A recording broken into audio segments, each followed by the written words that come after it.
Sa videong ito, mga senior na Pilipino, makinig ng mabuti.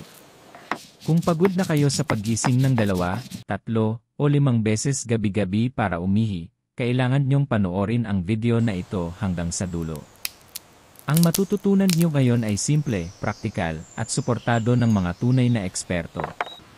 At maaaring ito ang unang pagkakataon na naipaliwanag ito ng malinaw sa ganitong paraan. Bago tayo magpatuloy, paki-comment ang kung sang-ayon kayo na ang paggising sa gabi para umihi ay sumisira sa inyong tulog. At pakisabi rin kung saan kayo nanonood, Luzon, Visayas, Mindanao, o sa ibang bansa. Ang inyong mga komento ay makakatulong na maabot ng video na ito ang mas maraming senior na nangangailangan nito. Maligayang pagdating sa gintong sustansya. Diretso tayo sa punto. Ang tunay na dahilan kung bakit maraming senior ang gumigising sa gabi para umihi ay hindi lang dahil uminom ng tubig bago matulog. Ayon kay Benjamin Brocker, isang kilalang urologist mula sa New York University, maliit na bahagi lamang ng puzzle ang pag-inom ng tubig. Ipinaliwanag niya na ang nocturia o paggising sa gabi para umihi ay kadalasang sanhi ng silent inflammation, mahihinang pelvic muscles, overactive bladder nerves, hindi kontroladong blood sugar, o kahit bahagyang pagbabago ng hormones na natural na nangyayari habang tumatanda tayo. Pero heto ang hindi alam ng karamihan sa mga Pilipinong senior. Ang ilan sa mga pampalasa na ginagamit ninyo araw-araw, kahit pa akala ninyo ay malusog, ay maaaring makairita sa inyong bladder kapag ginamit sa maling paraan. At kapag nangyari iyon, nagiging masensitibo at reaktibo ang bladder, kaya't gumigising kayo ng maraming beses sa gabi. Ngunit may magandang balita, ayon sa pananaliksik ng Japanese Geriatric Society, ang parehong pampalasa na nakairita sa bladder kapag ginamit ng mali ay maaari rin palamigin ang bladder at bawasan ang paggising sa gabi kapag ginamit ng tama, sa tamang anyo at sa tamang oras ng araw. At iyan mismo ang ituturo ng video na ito, kung paano gamitin ng tama ang mga pampalasang ito para sila ay gumana para sa inyo, hindi laban sa inyo. Kung sa kahit anong punto ng video ay may narinig kayong makatwiran, pakitapi ang isang ayon sa mga komento. At muli, sabihin kung saan kayo nanonood, gustong-gusto naming makita ang mga senior mula Cebu, Iloilo, Davao, Manila, at sa buong mundo. Magpatuloy tayo. Ang kakulangan sa tulog ay sumisira sa kalusugan. Ayon kay Michael Grandner, eksperto sa tulog mula sa University of Arizona, sa bawat paggising ninyo sa gabi, kahit ilang segundo lang, nawawala ang deep sleep, ang tulog na nag-ayos sa utak, puso, at immune system. Kaya kung gumigising kayo ng 3 hanggang 5 beses gabi-gabi para umihi, mas mabilis ang pagtanda ng inyong katawan. Humihina ang memorya, nagiging hindi matatag ang mood, tumataas ang blood sugar, at bumababa ang antas ng enerhiya. Comment ang kung ito ay nangyayari sa inyo o sa kakilala nyo. At bago tayo sumisid pa, pakitap ang like button at mag-subscribe sa Gintong Sustansya para mas maraming senior ang matuto tungkol sa mahalagang isyong pangkalusugan na ito. Ang bawat like at comment ay nakakatulong na maabot ng video na ito ang libu-libong tao na tahimik na naghihirap. Sa video na ito, malalaman niyo ang tunay na agham sa likod ng paggising sa gabi para umihi, ang 3 pampalasa na nagpapalala sa nocturia kapag ginamit ng mali, ang 4 na malalakas na pampalasa na nakakapagpalma ng bladder, at kung paano pagsamahin ang mga ito ng ligtas. Malalaman niyo rin ang tamang timing, dosage, at routine sa gabi na nakakatulong mabawasan ang paggising sa gabi ng natural. Bago tayo magpatuloy, paki-comment. Nanood mula sa Halimbawa, nanood mula sa Cavite, nanood mula sa Ilocos, nanood mula sa Dubai. Ang inyong mga komento ay nakakaengganyo ng ibang senior na makilahok at matuto. Manatili kayo hanggang sa dulo, dahil ang matututunan nyo ngayon ay maaaring magbago ng inyong gabi magpakailanman. Mga senior na Pilipino, ngayon na naintindihan nyo kung bakit seryoso ang isyu ng paggising sa gabi para umihi, sumisid tayo sa totoong agham sa likod nito. Maraming senior ang iniisip na normal lang ang paggising sa gabi para umihi, ngunit ayon sa mga eksperto, ito ay palatandaan na may nangyayari sa loob ng katawan na kailangan ng atensyon. Ayon sa National Association for Continence, mahigit 60% ng mga adult na lampas 60 ang nakararanas ng nocturia. Ngunit heto ang hindi alam ng karamihan, ang bladder ninyo ay dapat natutulog sa gabi. Tama, tulad ng utak, kalamnan, at ibang organo, ang bladder ay may natural na night mode. Ipinaliwanag ni F. Benjamin Brocker na habang natutulog, natural na bumababa ang produksyon ng ihi ng kidney, kaya nakaka-relax ang bladder. Kaya kung gumigising kayo ng 2, 3, o 5 beses gabi-gabi, ibig sabihin hindi nakakarating ang bladder ninyo sa natural nitong rest mode. Ipapaliwanag ko kung bakit nangyayari ito. Una, inflammation. Ang silent inflammation sa loob ng bladder walls ay nagpapasensitibo sa bladder. Kahit kaunting ihi ay parang marami, kaya gumigising ka. Napakakaraniwan nito sa mga senior. Ayon sa pananaliksik ng International Neurology Journal, isa sa mga nakatagong sanhi ng nocturia ang bladder inflammation na kadalasang hindi napapansin. Pangalawa, nerve sensitivity. Habang tumatanda, nagiging mas reaktibo ang mga nerves sa paligid ng bladder. Ang maliit na signal ay nagiging malakas na alarma. Ipinaliwanag ng Harvard Health Publishing na ang aging bladder nerves ay maaaring maling basahin ang normal na dami ng ihi bilang urgent, kaya marami ang biglang nakakaramdam ng pangangailangan kahit hindi pa puno ang bladder. Pangatlo, problema sa blood sugar. Kapag mataas ang blood sugar, kahit bahagya lang, sinusubukan ng kidney na alisin ang sobrang asukal sa pamamagitan ng ihi. Nagdudulot ito ng mas maraming ihi sa gabi. Maraming Pilipinong senior ang hindi alam na ang prediabetes at hindi na diagnose na diabetes ay karaniwang sanhi ng paggising sa gabi para umihi. Kung sang-ayon kayo, ay type ang isang-ayon sa comment section. At pakisabi rin kung saan kayo nanonood, inyong lungsod o probinsya. Pang-apat, imbalance ng asin at tubig. Ipinaliwanag ni A. Mary Hahn mula sa Stanford University na kapag masyadong maraming asin ang kinokonsumo ng senior sa araw, nag-imbak ang katawan ng tubig at pagkatapos ay pinapalabas ito sa gabi habang natutulog. Nagdudulot ito ng mas maraming ihi sa gabi. Maraming pagkain Pilipino, tuyo, daing, bagoong, instant noodles, at canned foods ay sobrang maalat na pwedeng magpalala ng nocturia nang hindi niyo namamalayan. Panglima, ilang pampalasa. Ang pampalasa ay makakatulong o makakasama sa bladder depende sa paano at kailan nyo ito gagamitin.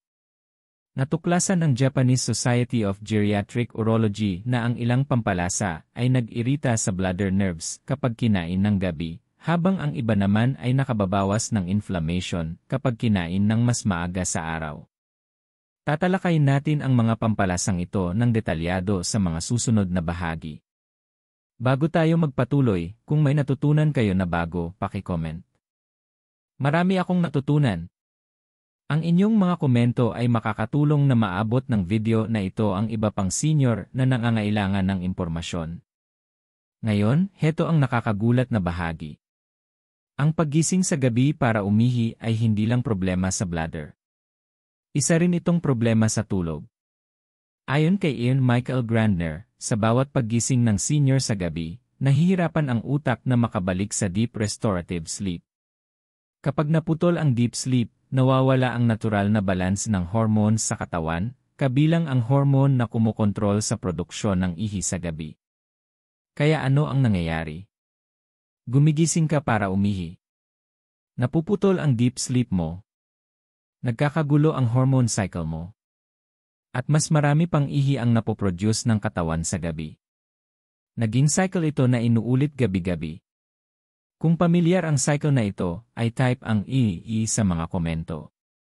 Ngayon, mga senior na Pilipino, manatili kayo dahil ang mga susunod na bahagi ay napakahalaga. Malalaman inyo ang mga pampalasa na nagpapalala ng paggising sa gabi at ang mga pampalasa na nakakatulong bawasan ito. Pero bago tayo doon, pakitap muna ang like button at mag-subscribe sa Gintong Sustansya para hindi niyo ma-miss ang mahahalagang health videos na tulad nito. At huwag kalimutan, sabihin kung saan kayo nanonood. Gustong-gusto naming basahin ang inyong mga komento. Bago tayo magpatuloy, mga senior na Pilipino, napakahalaga ng bahaging ito.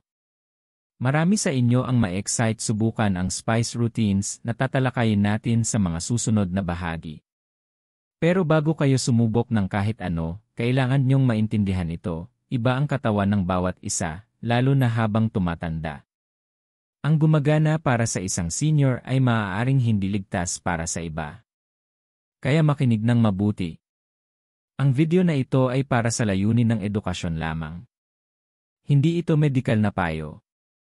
Mangyaring kumonsulta sa inyong personal na doktor o healthcare provider bago subukan ang anumang spice remedy, inumin, o routine na nabanggit sa video na ito.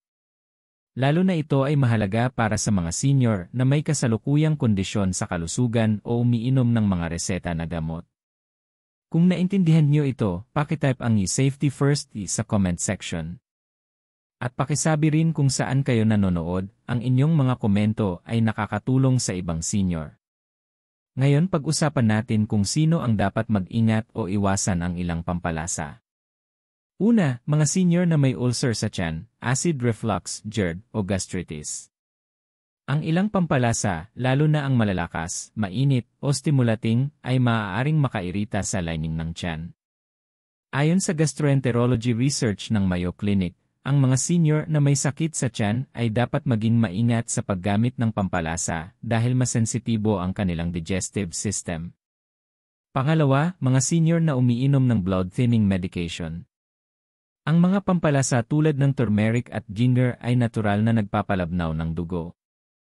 Kung umiinom kayo ng mga gamot tulad ng aspirin, clopidogrel, o warfarin, ang pagsama ng ilang pampalasa ay maaaring magdulot ng interactions. Laging kumonsulta sa doktor bago regular na gamitin ang mga ito. Pangatlo, mga senior na may sakit sa kidney. Ang kidney ang nagfi-filter ng lahat ng kinakain at iniinom, kabilang ang herbs at spices. Kung may chronic kidney problems kayo, ang sobrang pampalasa o herbal drinks ay maaaring mag-overwork sa kidney. Pinapayuhan ng National Kidney Foundation ang mga senior na may problema sa kidney na kumonsulta muna sa doktor bago uminom ng herbal mixtures. Pang-apat, mga senior na may uncontrolled diabetes o sobrang mataas na blood pressure. Ang ilang pampalasa ay maaaring makaapekto sa blood sugar o blood pressure. Bagamat maaaring kapaki-pakinabang ito sa marami, maaari rin itong magdulot ng biglaang pagbabago sa iba. Kailangan tiyakin na aprobado ng doktor ang inyong paggamit ng mga pampalasang ito. Panglima, mga senior na may bladder infections o urinary tract infections. Kung may igwi kayo, ang ilang pampalasa ay maaaring lalo pang makairita sa bladder. Dapat munang gamutin ang impeksyon bago subukan ang spice-based routine. Kung ang ihi ninyo ay malabo, may masangsang na amoy, o masakit, agad na kumonsulta sa doktor. Kung may ilan sa mga ito na tumutukoy sa inyo, pakitype ang "noted" sa mga komento para maging aware rin ng iba. Ngayon, pag-usapan natin ang isang bagay na kadalasan ay nalalampasan ng mga senior. Kahit natural na remedyo ay may side effects kapag ginamit ng mali. Ayon sa World Health Organization, masensitibo ang mga senior sa herbs at spices dahil bumabagal ang liver at kidneys habang tumatanda. Ibig sabihin, mas matagal manatili sa katawan ang pampalasa at maaaring mas malakas ang epekto nito kaysa sa mas batang tao. Ito ang dahilan kung bakit binibigyang diin natin. Kumonsulta sa doktor bago subukan ang spice timing routines sa video na ito. Kung sang-ayon kayo na mahalaga ang kaligtasan, pakitype ang mahalaga bene kaligtasan sa ibaba. At mga senior na Pilipino, gusto naming makinabang kayo sa impormasyong ito ng ligtas. Kaya ang disclaimer na ito ay hindi lang formalidad, ito ay para protektahan kayo. Bago tayo pumunta sa susunod na bahagi, pakitap ang like button at mag-subscribe sa Gintong Sustansya para hindi nyo ma-miss ang mga life-changing health videos para sa senior. At muli, pakisabi kung saan kayo nanonood, gustong-gusto naming makita ang inyong lokasyon sa mga komento. Ngayon na naipaliwanag na natin ang mga kinakailangang safety precautions, maaari na tayong magpatuloy ng may kumpiyansa. Sa susunod na bahagi, ibubunyag natin ang 3 karaniwang pampalasa na ginagamit sa maraming Pilipinong tahanan, mga pampalasa na maaaring palalain ang inyong paggising sa gabi kapag ginamit ng mali. Manatili kayo. Ang impormasyong paparating ay maaaring magulat sa inyo. Mga senior na Pilipino, ngayon ay papasok tayo sa isa sa pinakamahalagang bahagi ng buong video. Marami sa inyo ang mabibigla sa maririnig ninyo. Sa bahaging ito, pag-uusapan natin ang 3 karaniwang pampalasa na ginagamit sa halos bawat tahanan, mga pampalasa na maaaring palalain ang inyong paggising sa gabi kapag ginamit ng mali o sa maling oras. Ang matutunan nyo ngayon ay maaaring magpaliwanag kung bakit patuloy kayong gumigising sa gabi kahit sa tingin nyo ay tama ang ginagawa ninyo. Bago ko ibunyag ang unang pampalasa, paki-comment ang ihanda nilay sa comment section. At pakisabi rin kung saan kayo nanonood.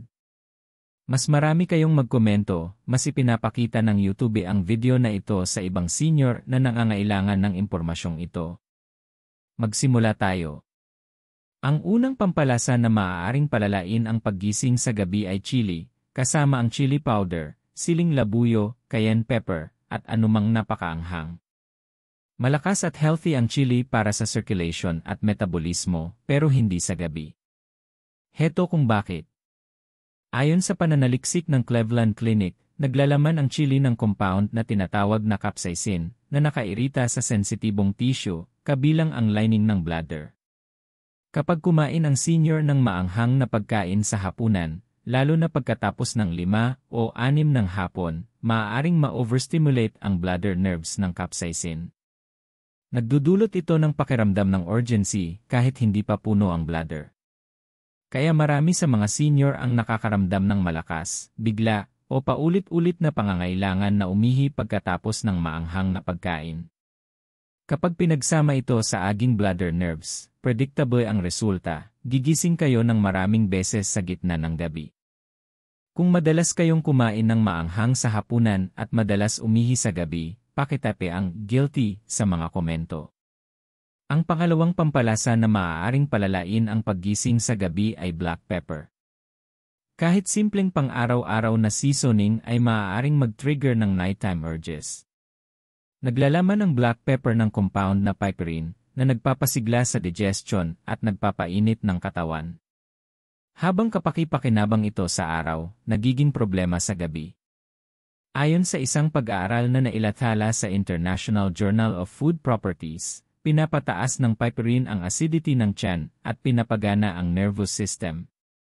Kapag kumain ang senior ng black pepper sa gabi, lalo na sa pritong pagkain, sopas, o mabibigat na pagkain, maaaring ma-activate ang bladder nerves at magdulot ng iritasyon. Maraming pagkain Pilipino tulad ng tinola, arroz caldo, meat stews, at fried snacks ang gumagamit ng black pepper sa hapunan. Maaaring ito ang isa sa mga dahilan kung bakit gumigising ang bladder niyo sa gabi. Ang mga senior na may overactive bladder symptoms ay lalo nang sensitibo sa pepper. Kung may natutunan kayo ngayon, pakitape ang i-ray, hindi alamili sa mga komento. Magpatuloy tayo. Ang pangatlong pampalasa na maaaring palalain ang paggising sa gabi kapag ginamit ng mali ay ginger. Maraming senior ang hindi inaasahan ito dahil malusog ang ginger at karaniwang ginagamit sa ubo, inflammation, circulation ng dugo, at digestion. Ngunit heto ang katotohanan, stimulant ang ginger. Pinapataas ng ginger ang circulation, init, at digestive activity. Ayon sa Journal of Alternative and Complementary Medicine, pinapagana ng ginger ang nervous system at pinapabilis ang metabolic processes. Maganda ito sa umaga o maagang hapon, pero hindi sa gabi. Kapag ininom pagkatapos ng 6 ng gabi, lalo na bilang malakas na salabat, maaaring ma-stimulate ang bladder muscles at tumaas ang urgency sa gabi. Pinapataas ng ginger ang init at galaw sa katawan, na nagigising ang bladder nerves, kahit dapat sila ay nagpapahinga. Kung umiinom kayo ng salabat sa gabi at napapansin na mas madalas kayong umihi, maaaring ito ang dahilan. Ngunit linawin natin, hindi masama ang ginger. Napaka-beneficial nito kapag ginamit sa tamang oras. Tatalakayin natin ang tamang timing at mas ligtas na alternatibo sa susunod na bahagi. Paki-comment ang imahalaga Venice timing kung naintindihan nyo ito. Ngayon, napakahalaga nito. Ang tatlong pampalasa na ito, chili, black pepper, at ginger, ay hindi ang problema. Ang problema ay timing. Madalas kainin ng mga senior ang mga pampalasang ito malapit sa oras ng tulog. At dahil mas sensitibo na ang aging bladder, nagdudulot ang mga pampalasang ito ng iritasyon at urgency sa halip na comfort. Natuklasan ng Japanese Geriatric Urology Society na ang mga senior na naglimit sa mga stimulating spices pagkatapos ng 5 oras ng hapon ay nakaranas ng mas kaunting pag-ihi sa gabi. Bakit? Dahil mas kumalma, mas hindi nairita, at mas hindi sensitibo ang bladder nerves sa gabi. Kung ang alinman sa tatlong pampalasang ito ay bahagi ng inyong nightly dinner routine, pakitape ang babawasan ay eki sa mga komento. Bago tayo pumunta sa susunod na bahagi, pakitap ang like button at mag-subscribe sa gintong sustansya para hindi niyo ma-miss ang mahalagang impormasyon na paparating. Sa susunod na bahagi, pag-uusapan natin ang isang mas kapanapanabik na bagay, ang mga pampalasa na tumutulong bawasan ang paggising sa gabi. May mga pampalasa na natural na nagpapakalma sa bladder at nagpapabawas ng inflammation, at abot kaya, ligtas, at karaniwan sa mga kusina ng Pilipino. Siguraduhing manatili hanggang sa dulo. Mga senior na Pilipino, ngayon ay narating na natin ang isa sa pinakakapanapanabik na bahagi ng video na ito. Natutunan niyo kung aling mga pampalasa ang maaaring magpalala ng paggising sa gabi kapag ginamit ng mali. Ngayon, panahon na para matuklasan ang 4 na pampalasa na talagang nakakatulong bawasan ang paggising sa gabi. Natural, ligtas, at suportado ng agham ang mga ito, pero epektibo lamang kapag ginamit ng tama. Bago tayo magsimula, kung excited kayong matuto, pakitype ang more tips please sa mga komento. At gaya ng dati, pakisabi kung saan kayo nanonood, Luzon, Visayas, Mindanao, o sa ibang bansa.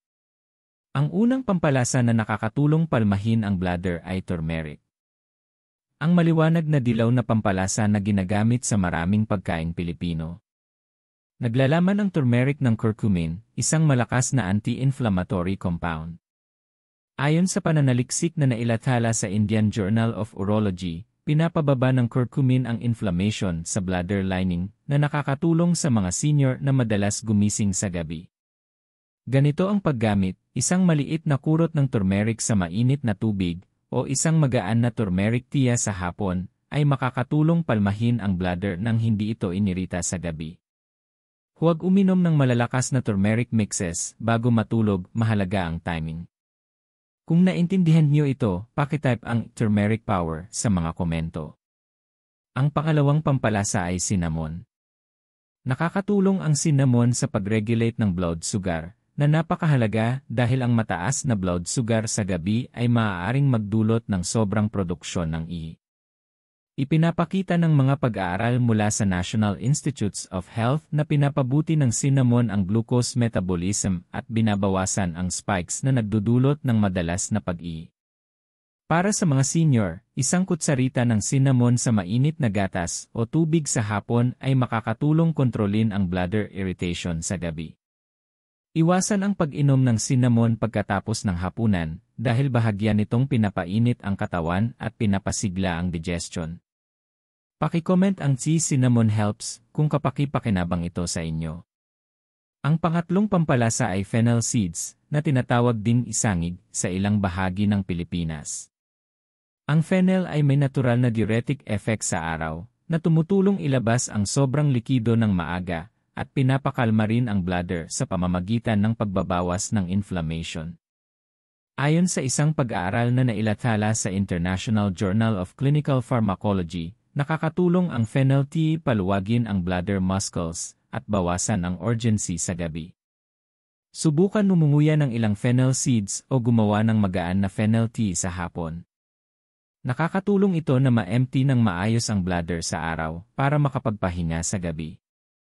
Pakitype ang e-fennel tea kung handa kayong subukan ang routine na ito. Ang pang-4 na pampalasa ay clove. May anti-inflammatory at antibacterial properties ang clove. Pinapababa nito ang bladder irritation at nakakatulong maiwasan ang mild infections na maaaring mag-trigger ng paggising sa gabi. Isang magaan na clove tea o pagdagdag ng 1-2 cloves sa mainit na tubig sa hapon ay natural na nagpapakalma sa bladder. Kinumpirma ng mga researcher mula sa Geriatric Urology Society sa Japan na nakakatulong ang clove bawasan ang bladder sensitivity sa mga senior. Paki-comment ang Clove Power kung gusto ninyo itong subukan. At huwag kalimutan sabihin ang inyong lokasyon habang nagkokomento. Mga senior na Pilipino, hayaan nyo akong bigyang diin, ang mga pampalasang ito ay hindi magic na titigil ang paggising sa gabi. Nagtutulungan ang mga ito kasama ang tamang timing, portion control, at araw-araw na gawi. Ang sikreto ay gamitin ang mga ito bago ang hapunan o sa hapon, hindi bago matulog. Kung naintindihan niyo ito, pakitype muli ang timing matters sa mga komento. Ang inyong pakikilahok ay nakakatulong sa ibang senior na matuklasan ang mga tips na ito. Bago tayo pumunta sa susunod na bahagi, pakitap ang like button at mag-subscribe sa gintong sustansya. Kung gusto ninyo, ibahagi ang video na ito sa inyong mga kaibigan o kapamilya na nahihirapan sa madalas na paggising sa gabi. Sa susunod na bahagi, mga senior na Pilipino, ibubunyag ko ang tamang paraan ng paggamit ng mga pampalasang ito, kasama ang dosage, timing, at kombinasyon na talagang epektibo. Dito nagsasama-sama ang lahat, at maaaring magbago ng buhay ang resulta para sa inyong gabi. Siguraduhing manatili hanggang sa dulo, dahil kapag sinunod ninyo ang simpleng routines na ito, makakakuha na ng pahinga ang inyong bladder na nararapat sa kanya. Mga senior na Pilipino, ngayong alam na nyo kung aling mga pampalasa ang nakakatulong at alin ang maaaring makairita sa inyong bladder. Pag-usapan natin ang tamang paraan ng paggamit ng mga ito. Dito karaniwang nagkakamali ang marami, at ito ang dahilan kung bakit patuloy kayong gumigising ng maraming beses sa gabi kahit na sinasabing sinusubukan ang natural na lunas. Bago tayo magpatuloy, kung handa kayong magtala, pakitapi ang timing best everything sa mga komento. At gaya ng dati, sabihin kung saan kayo nanonood, inyong lungsod o probinsya. Una, pag-usapan natin ang timing. Ang susi ay gamitin ang mga pampalasa na nagpapakalma sa bladder sa hapon, mga bandang 3 hanggang 5 hindi pagkatapos ng hapunan. Ang turmeric, cinnamon, fennel, at clove ay dapat gamitin ng hindi bababa sa 2 hanggang 3 oras bago matulog. Binibigyan nito ang bladder ng panahon upang makapagpahinga at ang katawan ng oras para maproseso ng tama ang mga compounds. Susunod, dosage. Hindi ninyo kailangan ng malalaking dami. Karaniwang sensitibo ang mga senior sa matitinding pampalasa. Narito ang simpleng gabay. Turmeric, hanggang kalahati kutsarita sa mainit na tubig o gatas. Cinnamon, kalahati hanggang 1 kutsarita sa tiya o mainit na tubig. Fennel seeds, kalahati kutsarita o magaan na fennel tea. Clove, 1-2 cloves sa mainit na tubig o magaan na tea. Kung naintindihan niyo ito, pakitype ang dosage noted sa mga komento. Ngayon, pag-usapan naman natin ang anyo o form pinakamainam ang mga pampalasang ito bilang tiya o infusions. Iwasan ang pag-inom ng malalakas, concentrated extracts sa gabi dahil maaari itong mag-overstimulate sa inyong katawan. Ang mainit na tubig o gatas na may kurot ng turmeric o cinnamon ay sapat na. Ang fennel at clove tea ay banayad at epektibo kapag dahan-dahang iniinom sa hapon. Isa pang mahalagang punto, iwasang pagsamahin ang mga stimulating spices sa gabi. Ibig sabihin, walang chili, black pepper, o matapang na ginger pagkatapos ng 5 maraming senior ang nag-enjoy ng hapunan na may mga ito, pero kahit kaunting dami malapit sa oras ng pagtulog ay maaaring baliktarin ang epekto ng turmeric, fennel, cinnamon, at clove. Mahalaga rin ang timing ng pag-inom ng tubig. Uminom ng sapat sa araw pero bawasan ang likido mga 1-2 oras bago matulog. Pinapahinga nito ang bladder at iniiwasan ang paggising ng hindi kailangan. Ipares ito sa inyong hapon na spice tea routine para sa pinakamahusay na resulta. Huling punto, consistency. Ang paggamit ng mga pampalasa isang beses o dalawang beses lamang ay hindi sapat. Sa susunod na 7-10 araw, subukan ang routine tuwing hapon at obserbahan ang inyong bladder sa gabi. Karamihan ng senior ay napapansin na mas kaunti ang pagpunta sa banyo sa loob ng 3-5 gabi. Kung epektibo sa inyo, panatilihin ito bilang bahagi ng inyong araw-araw na routine. Paki-comment ang I will verify this routine kung handa kayong simulan ito ngayong gabi. At ibahagi rin ang inyong lokasyon, gustong marinig ang mga senior mula sa iba't ibang bahagi ng Pilipinas. Bago tayo pumunta sa susunod na kabanata, pakitap ang like button at mag-subscribe sa Gintong Sustansya. Ang pagbabahagi ng video na ito sa inyong mga kaibigan at pamilya ay makakatulong sa iba na nahihirapan sa madalas na paggising sa gabi. Sa susunod na kabanata, mga senior na Pilipino, gagabayan ko kayo sa isang kumpletong nighttime routine na pinagsasama ang inyong pagkain, spice intake, at magagaan na gawi upang lubos na mabawasan ang paggising sa banyo. Dito nagsasama-sama ang lahat ng maliliit na pagbabago para sa mas maayos na pagtulog. Manatili hanggang sa dulo, mahalaga ang bahaging ito para sa inyong gabi na maging tunay na mapayapa. Mga senior na Pilipino, ngayong alam na nyo ang tamang routine para bawasan ang paggising sa gabi. Panahon na para pag-usapan ang mga pangunahing pagkakamali na madalas gawin ng marami pagkatapos ng hapunan na nakakansela sa lahat ng benepisyong natalakay natin. Ang pagtama sa mga gawin na ito ay makakagawa ng malaking pagkakaiba sa kung gaano kadalas kayo gumigising sa gabi. Bago tayo magsimula, kung nagawa nyo na ang alinman sa mga pagkakamaling ito, pakitape ang guilty sa mga komento. At gaya ng dati, pakisabi kung saan kayo nanonood, gusto naming makita ang mga senior mula sa iba't ibang bahagi ng Pilipinas at pati na rin sa ibang bansa. Ang unang pagkakamali ay pagkain ng maanghang o spicy na pagkain sa gabi. Tulad ng natalakay natin kanina, ang chili, black pepper, at matapang na luya ay maaaring makairita sa bladder. Ang mga senior na kumakain ng ganitong pampalasa pagkatapos ng hapunan ay madalas gumising ng paulit-ulit para umihi. Kahit kaunting dami ay maaaring magdulot ng epekto, kaya subukang ilimit ang spicy na pagkain sa gabi. Ang pangalawang pagkakamali ay pagkain ng late-night snacks, lalo na ang maalat o matamis na pagkain. Ang mga snack gaya ng chips, instant noodles, tuyo, o matatamis na pagkain ay nagpapataas ng fluid retention at pinapagana ang kidneys na gumawa ng mas maraming ihi sa gabi. Kung kailangan mag-snack, piliin ang magagaan at bland na pagkain mas maaga sa gabi. Ang pangatlong pagkakamali ay pag-inom ng malaking dami ng tubig o iba pang likido bago matulog. Maraming senior ang iniisip na ang pag-inom ng tubig sa gabi ay malusog, pero maaari nitong overload ang bladder. Uminom ng sapat na tubig sa araw, pero bawasan ang likido mga 1-2 oras bago matulog. Ang pang-apat na pagkakamali ay pag-inom ng caffeine o matamis na inumin sa gabi. Ang kape, soft drinks, at maging chocolate ay maaaring mag-stimulate sa bladder. Ang caffeine ay natural na diuretic na nagpapataas ng produksyon ng ihi at ginagising ang bladder sa gabi. Ang panglimang pagkakamali ay pagwawalang bahala sa blood sugar at salt intake. Ang mataas na blood sugar ay pinipilit ang kidneys na i-filter ang sobrang glucose, kaya mas maraming ihi ang napoproduce. Ang sobrang asin sa hapunan o snacks ay nagdudulot din ng fluid retention sa araw at biglaang paglabas sa gabi. Ang maayos na pamamahala ng pagkain sa hapon at gabi ay makakabawas ng malaki sa paggising sa gabi.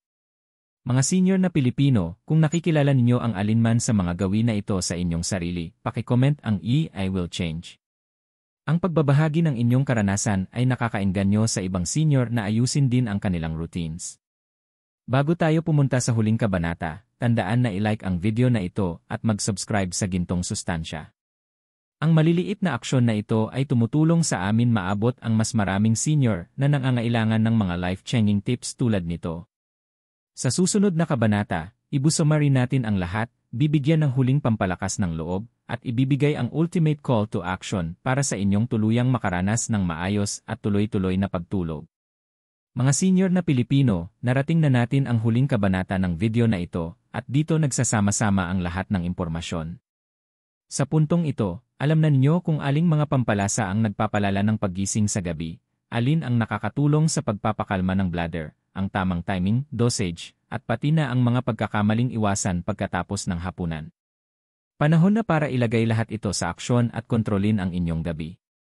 Bago tayo magsimula, kung may natutunan kayong mahalaga hanggang ngayon, pakitapi ang Ready Air Change sa mga komento. At gaya ng dati, sabihin kung saan kayo nanonood, gusto naming makita ang mga senior mula sa buong Pilipinas at buong mundo. Una, tandaan ang 4 na pangunahing pampalasa na nagpapakalma sa bladder: turmeric, cinnamon, fennel, at clove. Gamitin ang mga ito sa hapon, hindi sa gabi, sa tamang dami na napag-usapan natin kanina. Pinapahinga nito ang bladder at binabawasan ang paulit-ulit na pagpunta sa banyo. Sunod, sundin ang magaan na evening routine. Tapusin ang hapunan ng hindi bababa sa 3 oras bago matulog, iwasan ang late snacks, at bawasan ang likido 1-2 oras bago matulog. Ang magaan na stretching o relaxation exercises bago matulog ay nakakatulong palamigin ang mga nerves, kabilang ang bladder nerves, para makatulog ng malalim at mapayapa. Mga senior na Pilipino, maliliit na pagbabago ang nagagawa ng malaking epekto. Ang pag-iwas sa maanghang o stimulating foods sa gabi, maayos na pamamahala sa asin at asukal, at pagsunod sa consistent spice routine ay makabuluhang makabawas sa paggising sa gabi. Pinatutunayan ito ng mga eksperto gaya ni Nais Benjamin Brocker at Japanese Geriatric Urology Society, makakatulong ang mga gawin na ito sa mga senior na makontrol ang bladder ng natural. Ngayon, nais kong maglaan kayo ng sandali at mag-commit sa mga hakbang na ito. Paki-comment ang I will start tonight kung handa kayong subukan ang routine na ito agad. Sabihin din ang inyong edad at lokasyon, nakaka-inspire ito sa iba na kumilos din. Huli, huwag kalimutan i-like ang video na ito at mag-subscribe sa Gintong Sustansya. Ang pagbabahagi ng video na ito sa inyong mga kaibigan o kapamilya na nahihirapan sa paggising sa gabi ay makakatulong sa kanila maranasan ang parehong ginhawa na malapit na ninyong makamit.